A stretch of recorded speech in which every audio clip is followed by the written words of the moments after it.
অবশেষে ভালোবেসে চলে যাব। এই যে বাংলা সিনেমার দেবভক্ত ছেলেটা বছর 6 আগে পৌলমীর পাড়াতে গিয়েছিল ভাড়াটিয়া হিসেবে, তখনও কি সে জানতো যে এই পাড়াতেই তার প্রিয় মানুষটাকে খুঁজে পাবে? মন খারাপে সব হারা আর কি হারাবে, আচমকা ভাঙা মন পেলে ছোঁয়া নরম, এত ভাববে নাকি তুমি ভাবো, অবশেষে ভালোবেসে চলে যাব,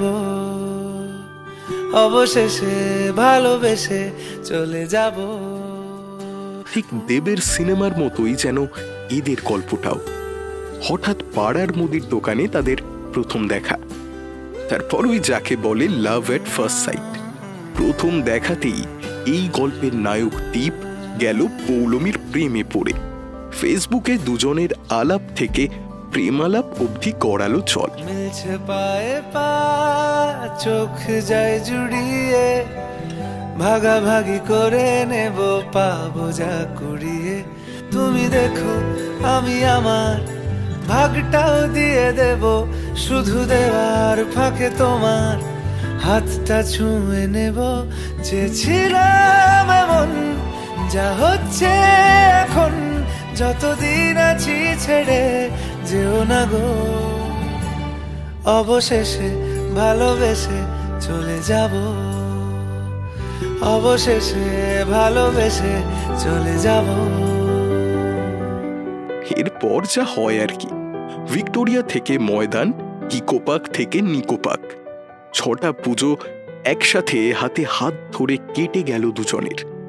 সামনের মাঘে এই দুজন 6 বছরের প্রেম জীবনের ইতি টেনে শুরু করতে চলেছে তাদের দাম্পত্য জীবন। গোধূলি লগ্নের হালকা শীতে নহবতের সানাই বাজবে বিয়ে বাড়িতে।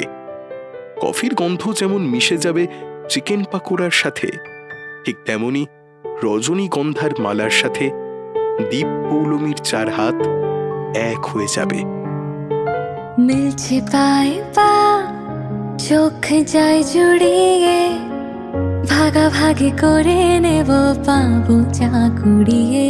তুমি দেখো আমি আমার ভাগটাও দিয়ে দেব, শুধু দেওয়ার ফাঁকে তোমার হাতটা ছুঁয়ে নেব।